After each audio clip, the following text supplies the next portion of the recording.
have here the new head coach of Australian Athletics, Craig Hilliard. Craig, can you let us know what you believe the challenges are moving forward with the sport, particularly in Australia at the moment?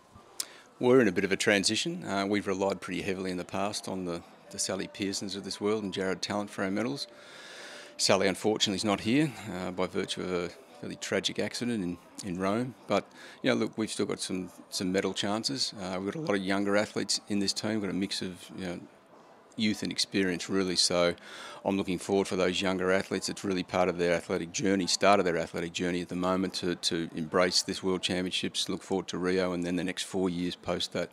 We've got a number of athletes who've been to a number of World Championships now, and it's time for them to step up, who are hovering in that sort of 10 to 16 range, and really want to see them move into that top 8 category. And that's traditionally where we've tended to fall down a little bit in the past on the major World Championships, and it hurts us quite badly on the points table. So I'm looking for those athletes to step up and fill that void, really. So in terms of medals, I mean, obviously Jared Talent again, he's had a hard 18 months, really. No Commonwealth Games, World Walking Cup, and so it's hard to maintain your motivation for that length of time, and he's done that well, but his training in the last 2 months has been really good, so hopefully that will reflect in a really positive performance for him.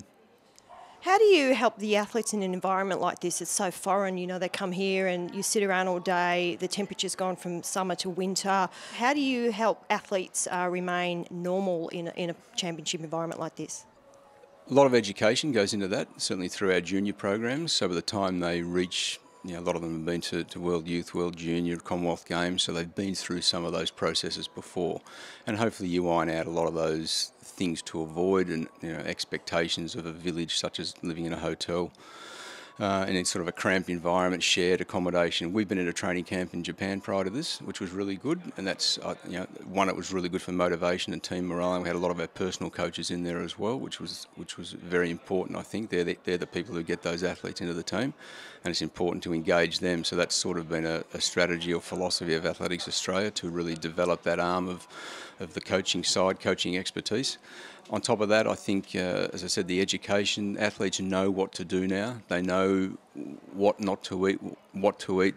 They're used to the weather. We've acclimatised well in Japan. So there's a lot of things there that we put in place to prepare athletes for exactly what to expect here. So, a lot of those things, there'll always be some athletes who fall through the cracks and don't deal with the process of a World Championships and just the scale of it, really, and the moment. And you see that at the warm-up track, where it's a bit of a circus out there and you've got to have your wits about you and you've got to be quite measured in what you do. And obviously with our team coaches and our staff, we ready the athletes to go out there and do what they need to do and get back to here and shut off and try and make this a home away from home.